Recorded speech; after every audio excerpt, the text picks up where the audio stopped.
Welcome. I'm Dave Henning, and you're listening to the Fresh Start Podcast, fresh ideas for business and personal growth. And today I'm super excited to have with me Coach Cam from Houston, Texas. Welcome, Coach. Hey, David, how are you? Good to see you. I'm doing fantastic. Glad to have you with me. And I'm looking at your bio here. This is very cool. You landed your first industry job in Houston, your hometown, with the Houston Texans in the marketing department.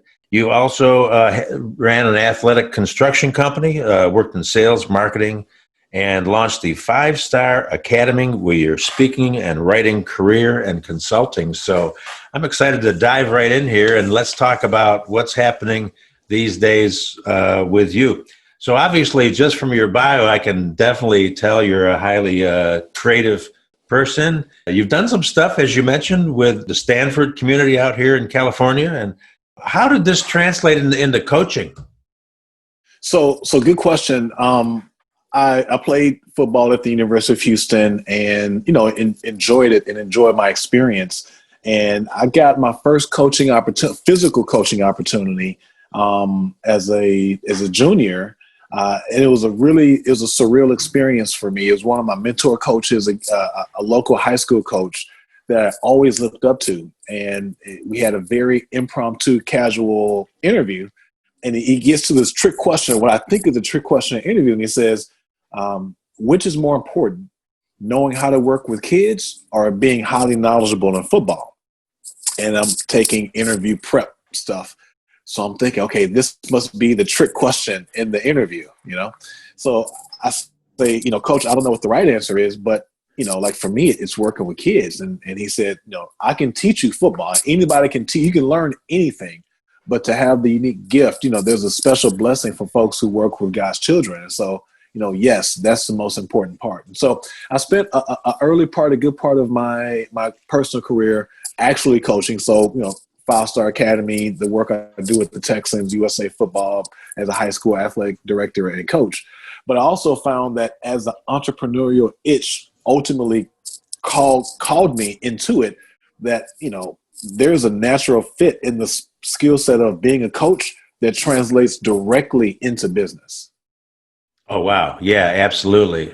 And as you know, historically, quite frankly, that a lot of people in professional sports, for example, unfortunately, the retirement age is much younger for an athlete, and you have to have alternatives.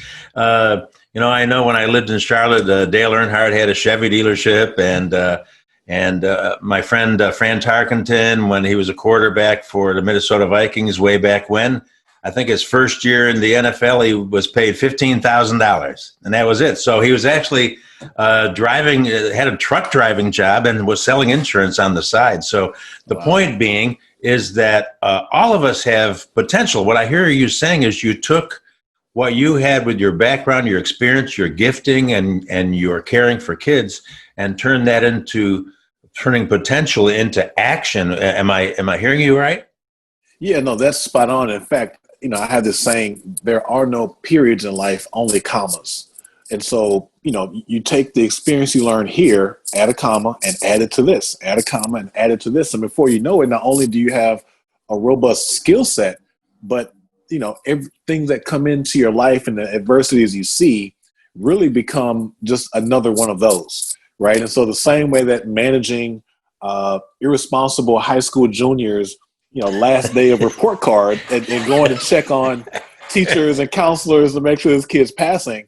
Well, that's, in the education space, that's called, building relationships and academic advising.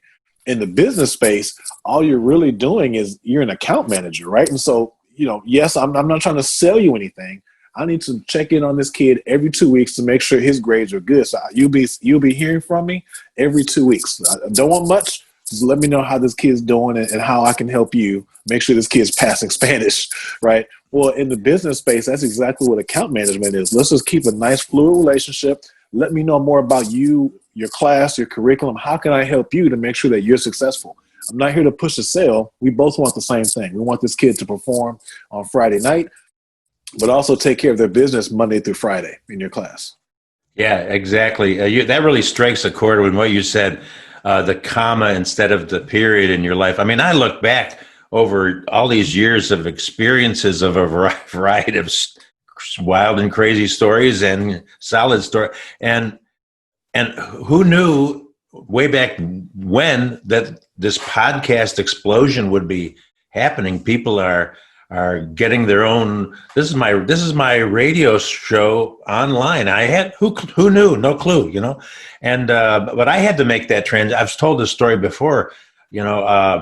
My high school dream job was to be a disc jockey, and a rock and roll disc jockey, and I could pick up WLS Chicago at nighttime on their nighttime signal. Well, that dream came true. I worked at it, and that happened, and I got this morning drive show. It was easy to talk to 500,000 people or 1 million people all by yourself in a room behind a microphone, but to get out and talk to business owners, walk the sidewalk, whoa, that scared the something out of me.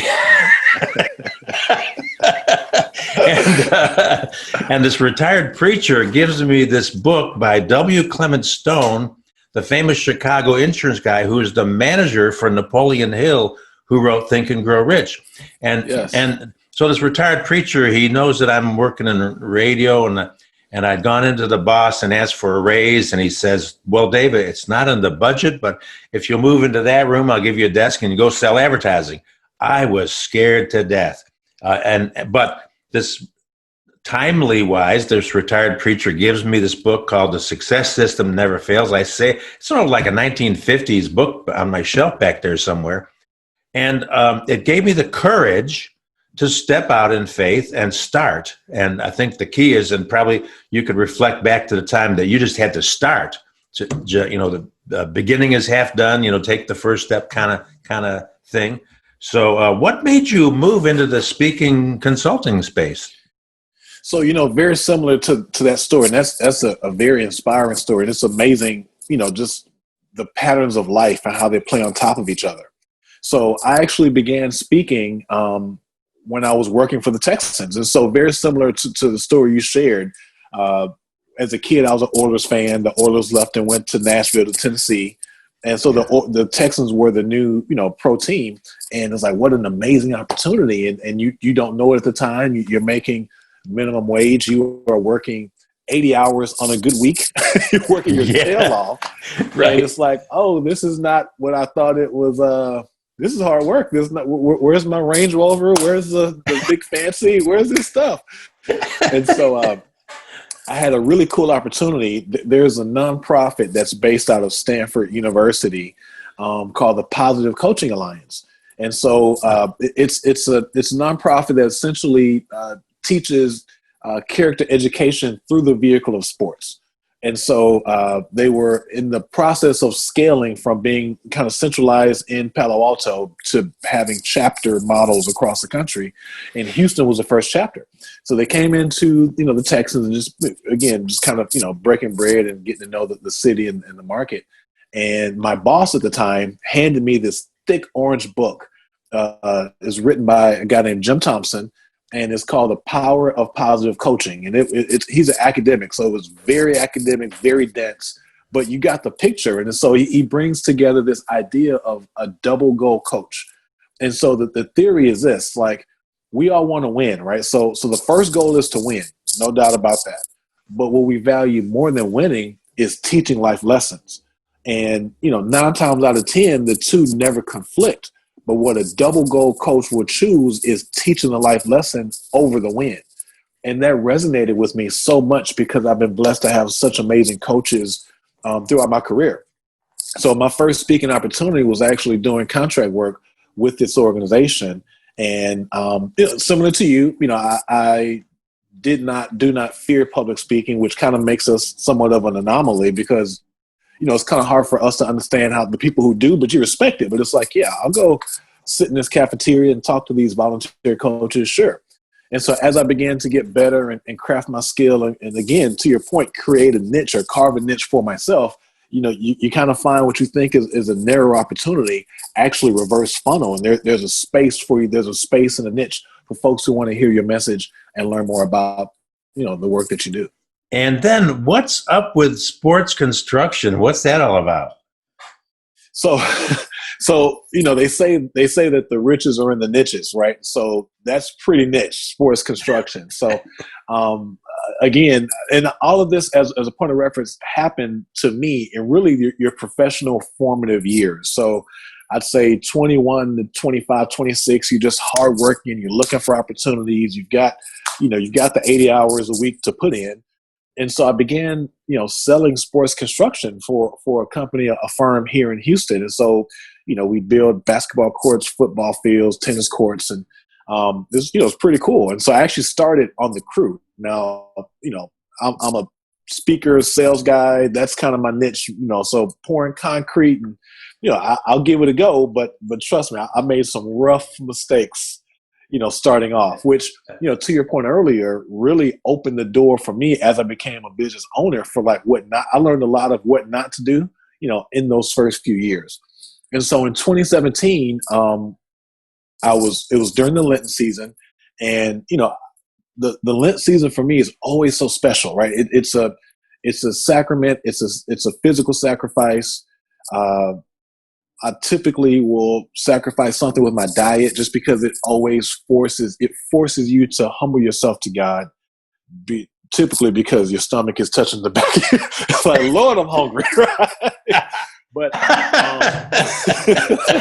but it was a Lenten season of 2017, and I worked from home, and I was walking in my front yard, just kind of having my time with God, and it was just burdened on me. Like, what are you supposed to be doing, Cam? Like, you got your things going, you're working in the community, like, what are you supposed to be doing? And I previously started a turkey drive a year or two before, and it was just whatever money I could scratch out of my pocket, and I'd go into the underserved pockets of Houston and give. Well, I had this idea, sports construction, you're an entrepreneur, that, the gift that God gave you is to give and serve. That's what you're naturally good at. Put those two together. And so I came up with the idea of Texas Athletics Construction, which kind of leveraged my experience in construction, but also liberated me to have the capital to be able to give and serve. And so it started off just very organic. And so I'd sell sports construction, residential, so basketball courts in people's backyards, putting greens, tennis courts. And so I say, hey, Dave, this basketball court's, $45,000 or, there within. I tell you what, I'll build it for 42 if you go write that nonprofit a $3,000 check. And then I'll go partner with that nonprofit and execute my turkey drive or my scholarship or whatever community work we're doing. And while it wasn't, done intentionally, what it turned out to be was a unique value proposition.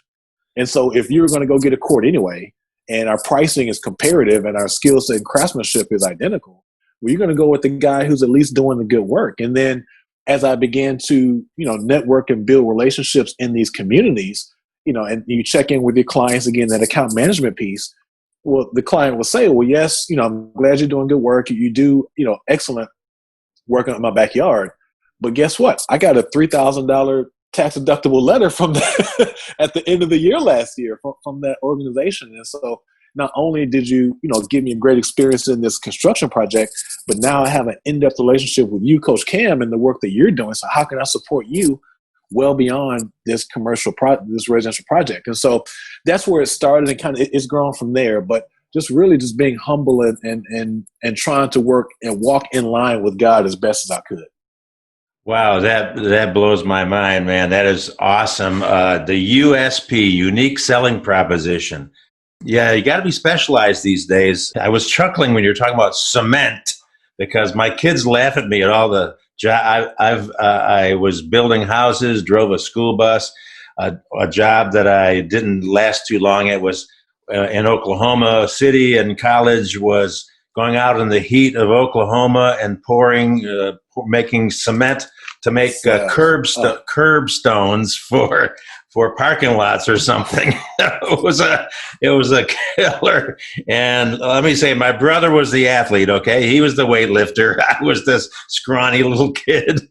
And so, anyway, I hear what you're saying. It's all a compilation of all of your experiences that God can use if you're listening. It's like the word says, he who has an ear to hear hear what the Spirit is saying. That is so very cool that you were able to combine this construction program and helping and building residential and so forth, your background being in the trenches, so to speak, and doing the manual labor culminated this. So tell us about this course, win the first quarter of your day. But hey, before we go back, let me hit the pause button and hit rewind just a second, because I want to ask you about your trip to Lubbock, Texas. You know, I was sharing with you that my wife and I had this very crazy idea for some reason that, hey, we think we'll just drive from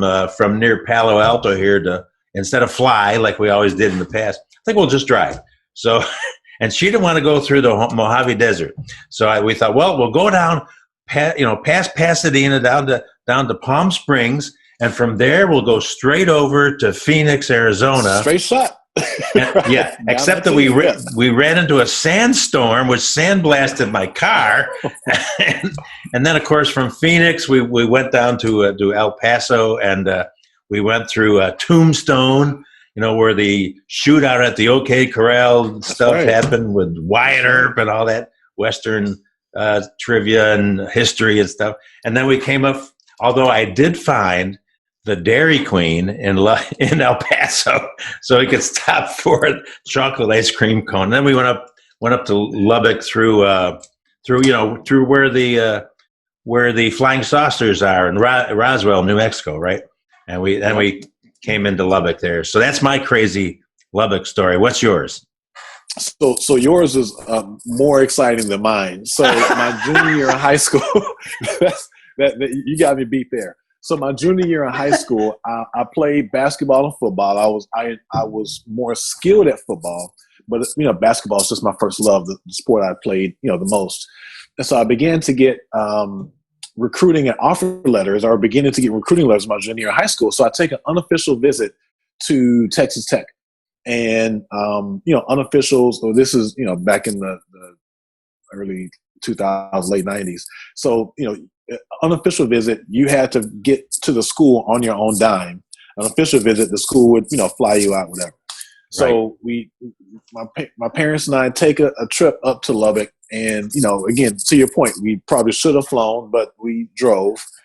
And so Lubbock to Houston is just it's 4 hours from Houston to Dallas, and then Lubbock's up past that. And so we get to Dallas, stop, check with family, kind of whatever. We get like an hour outside of Dallas, and it's nothing. like hours and hours. And again, so like late 90s, there's maybe the clock in the car. There's not iPhones. There's not places to check time. So you have no real concept of time. And I swear we passed the same tree like 4 times. So by the time we get to the campus, I'm like, I'm not going here. Like, get me back to Houston. Like, are we even in Texas? Where are we? What is this? And so, like, I don't know. There's like the I'm not sure if it's true or not, but like so a couple of Twilight Zone episodes were like shot or like took place between like Lubbock, kind of that triangle you're talking about, the desert. Just like, I'm sure people just disappear. Trying to get to Lubbock. And you're thinking you're like actually in a Twilight Zone episode on this ride. Felt like a Twilight Zone episode, Dave. I was like, yeah, I don't know. I just want to make it to. I'd like to see a Dairy Queen right now. Yeah, no kidding. I actually have been on that road that you're talking about. I know exactly. I've taken that trip in a car because my family down there, they love to drive everywhere. When the grandkids were in the soccer leagues and they had to drive all over the place. So I've actually been on that road. But you missed the Dairy Queen. It was right behind that tree you were talking about. Right. Just get out and walk over it. Like a fake oasis. Yeah, exactly. Yeah. So I'm really interested in what you are getting ready to launch here. Win the first quarter of your day. Is it really that important to starting your day off well? So tell us about that, and what are your plans? So I have a new course I'm really excited about, Win the First Quarter of Your Day, a playbook for wealth, health, and success. And so it actually comes off the heels. I wrote my first book last October, And I did a small little 6 city, promo tour on it. And you get some of the same questions, but like the one question I continued to get asked was, how do you do so much stuff? Like, how do you, you're in the community here, you're working for, how do you do so much stuff? And my answer was always, I just win the first quarter of my day. I get up at 4 o'clock in the morning. I have, my intimate time with God. I journal, I, get a workout in, get a lift in, a run, and kind of go through, unpack my daily routine.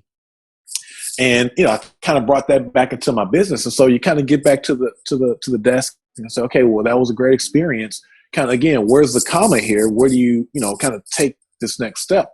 And you begin working with your clients and consulting and just trying to kind of get the message out of, yes, there are tasks you need to get done today, but kind of going back to coaching, there's systems, frameworks, and schematics that will, if you apply on top of these tasks, make them so much easier, right? So the object isn't to like peck out each task, but to have a system or a protocol to make sure that you're successful in getting your work done. And it's almost like, to your point, preaching on the corner. It's like, well, wait a minute, I can't reach all the people I need to reach. Let's figure out how to package this thing, bundle it up, because ultimately it's something everybody needs, especially in times like these where folks are so distracted and kind of plugged in. Well, just here's a 5 to 7 minute module of a course. Watch this for 7 minutes to start your day. There's actionable homework at the end of each module. So kind of, some individual work for you to get better, and then plug it in tomorrow. And before you know it, you'll build out these systems in your day, and you'll leverage yourself against the failures. You have so many successes from 4 o'clock in the morning to 8 o'clock, or whatever the 4 hours before you start your day are, that, by the time you get to your desk and the coffee spills on your shirt, or you get the email you don't want, or, the lead goes cold, you've had so many wins before you got to your desk that you can shrug that stuff off. That is fantastic. It's ironic that you're putting this together. I'm involved in a local BNI breakfast group with a bunch of business people, Business Networking International, and my good friend Pete Pasmani, who owns a wonderfully successful landscaping business, by the way, speaking of putting greens. He had to give our little educational moment the other day, and he was talking about the very same thing you're talking about, which Brian Tracy, the famous speaker years ago, had a course on, basically scheduling out, programming your day, and getting your mind straight to begin with first thing in the morning, which is what I like to do as well. Same thing as you. Ironically, I was telling Pete that I went to this Writers and Artists Conference in Delray Beach, Florida, many years ago. And I like to sit in the front row, not only because I kind of messed up my hearing with being a disc jockey with the studio speakers cranked up way too loud, but I like to, with my little ADD issue, I like to pay attention in the front row, get my legal pad up there and take notes. It's the first day of the first session. I think it was a 3-day weekend on the coast down there in Florida. And this guy comes up and sits next to me, reaches out to shake my hand, and he says, "Hi, I'm Brian Tracy." He hands me his business card. I hand him mine. We introduce each other and talk.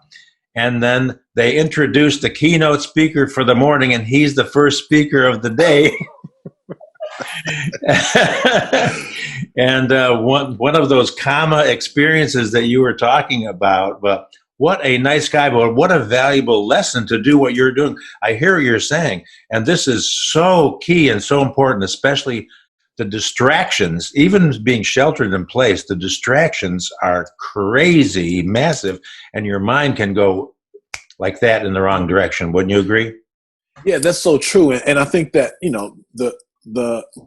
the busyness that people have can really be a blanket for insecurity, right? So the difference between productivity and busy, they look like twins on the surface level until the end of the day. And it's like, okay, well, let's add up, let's tabulate, what you've got done for the day. And yeah, I've shuffled papers and I've fired off 100 emails. Well, if that doesn't get you any closer to the one goal that you have for the day, then, you've been busy all day. And so, the other half of it, and kind of going back to our faith a little bit, the very first thing that we talk about is, when you wake up, when you open your eyes, what's the first thing on your heart? And as a person in transparency, I wouldn't say that I struggle with anxiety, but we all go through those squeezes in life, right? And so there are mornings when The first thing I wake up and I'm feeling great, and I'm calling for gratitude. I'm thankful for waking up this morning. I'm thankful for my family. I'm thankful for the air conditioner that's,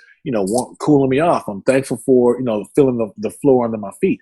But then in all honesty, there are days when I'm calling for grace.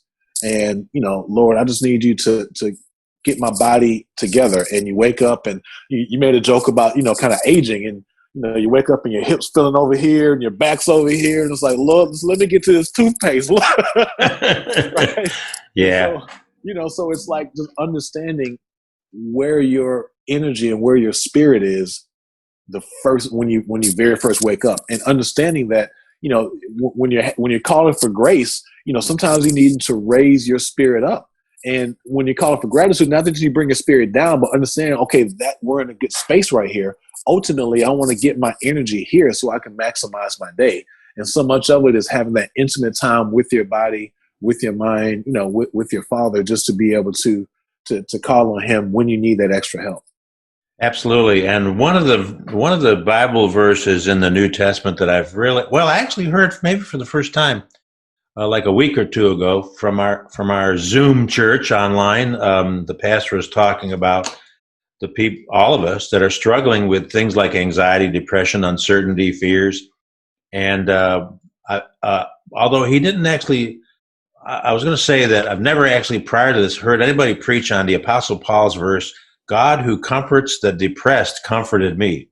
And so there is a reality there. So I know I come across as a positive, happy-go-lucky, like to laugh, like to be engaged with people, positive person.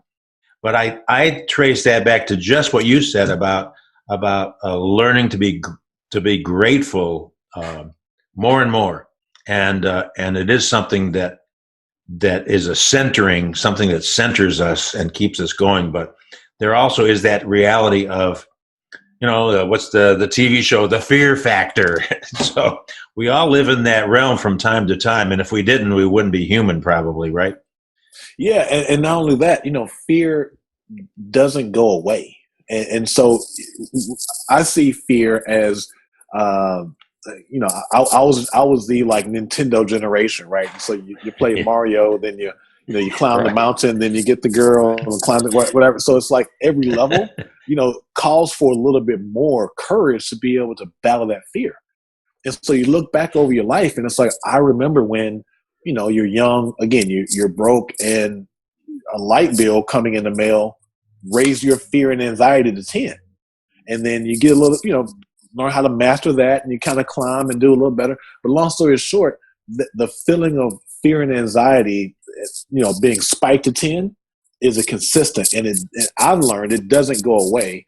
You just become better at coping with it and facing it. And so even as I look back now, some of the things that used to keep me up at night, that you learn how to cope, learn how to manage, but it's understanding that you're always bigger than your fear.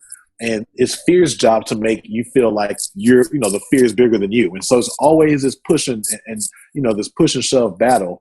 But again, not to keep going back to our faith, but I think it's important. But the best part about having faith is, but I've got this track record. Like, look at this track record of times that God has stepped in and been a supplement and a resource. And so, 10 years ago, like the light bill being $15 more expensive than what you projected gave you a 10 anxiety. Now, you've built in all these wins, and God has stepped in and you've bettered yourself and improved yourself to where, that's like a 2 now. But 10 still feels like 10. And so you still got to master, getting over that fear and anxiety. And there's a lot of that because a lot of people nowadays have more month at the end of their money. Where is it going to come from? So yeah, that's a real thing. But having said that, I think that you have a resource that I think is going to be super valuable for all of us. What's the biggest thing that people really need to know about starting their day? What would you say that is? I say the biggest thing about starting your day is, and this kind of goes back to coaching on the field, right? And so it really doesn't matter what scheme you deploy, right? And so I was on U of H football teams. We went 3-7, 0-11. We lost we had some really bad teams, right? Like historically bad teams. But the fact of the matter is, scheme doesn't change, right? So a 4-2-5 defense is just as effective as a 4-3. It's just as effective as a 3-4. Just as effective as an eagle, a nickel, whatever front you want. A solid scheme works, right? And so it's up to you to figure out what personnel and what scheme works best for you. But the key is to have a scheme or have a system or a protocol and stick to it. And so, one of the cool things about the course is, I'm not saying, so I typically will work out, lift weights for an hour. I do cardio for 30 minutes and, kind of different things. Your physical activity may be just stretching or having some yoga time for 15 minutes. And so I'm not saying take, what they call, don't take my old lotto ticket, my old winning numbers, right? Those may not work for you. But, within this course, we've created enough content and say, here are best practices. So take this. This may work, maybe not this, take this, but ultimately have a scheme or have a schematic for your day. That's the key. Outstanding. And of course, I think of some famous coaches, going back to that original question we talked about that you were asked, would you like to be an expert at football or work with kids, and how you answered that. And I go back to coaches like John Wooden, who invested a lot in his people, and Coach Dale, who coached Shaq, and how they invested. It was an investment in people as well as in their skill side. So you are helping people to make an investment in themselves. What I learned a long time ago is I could never invest enough in myself. So I've made that investment and been a lifelong student. So I will probably be picking up your course right away. What's that number again? BR549. Oh no, that's that's from an old TV show. So I'm speaking with Coach Cam in Houston, Texas. This has been a delightful conversation, and I want to ask you right now, what I ask everybody is, how can I help you? How can people connect with you? How can they get their hands on this course? What would be the next step? Yeah, so the course can be found on CoachCamCourses.com, CoachCamCourses.com. If you're on social media, I can be found at Coach Cam Cares. That's a whole lot of C's. So Coach Cam Courses for the course, the website, and then Coach Cam Cares on social media. And, just plug in and let me know how I can be a resource. I think that there's such a fine line, especially when it comes to information and best practices. I'm not a big, transactional guy. And so if a DM, an email, if there's something I can do to be a blessing and help, I'm more than glad to do that. And so, in fact, I have a handful of complimentary resources on the website. I'm an avid reader. I have a goal of reading 52 books this year, and I'm just about on track. I'm about a week off, kind of due to the craziness earlier this year. But I've got my book list on there. I've got my premier productivity tool on there, just kind of some tools that I use in my day in and day out to kind of keep myself focused. And so, I've got a plethora of resources to help folks become the best versions of themselves. Outstanding. And so to assist you in hitting your 52 book goal, I'm going to send you a copy of my Amazon #1 bestseller, How to Become a Barnabas Leader, life-changing stories, real-life stories about the power of encouragement. Barnabas was a nickname for a guy named Joe who had a lot of land that he liked to give away to help people. And Barnabas meant Mr. Encouragement, basically. And I would encourage you, you have an encouraging program, a man of meaning and purpose. I appreciate it. So we will get that word out there. CoachCamCourses.com and Coach Cam Cares on social media. And you are open to getting emails and messages from people all over the United States and anywhere else for that matter. So it's been a delight and a joy to be with you. So when we get off camera here, I'm going to get your address and I'm going to send you one of my books. Had no idea that speaking of investing in yourself, I invested in going down to San Diego and with a guy named Mike and got some training on writing my book. 6 months later, it hit #1 bestseller on Amazon, much to my surprise. And it temporarily pushed John Maxwell, my buddy John's 21 Laws book to #2. Oh, but He still loves me though. I like him. He likes me. We've been friends a long, long time. So, That so we guy's a will. legend. Yeah. Oh yeah, yeah. And so we will do that for you as well. And again, appreciate you being with me, Coach Cam. Great to meet you. Great to get to know you, and look forward to speaking again sometime. Blessings. Thanks for having me.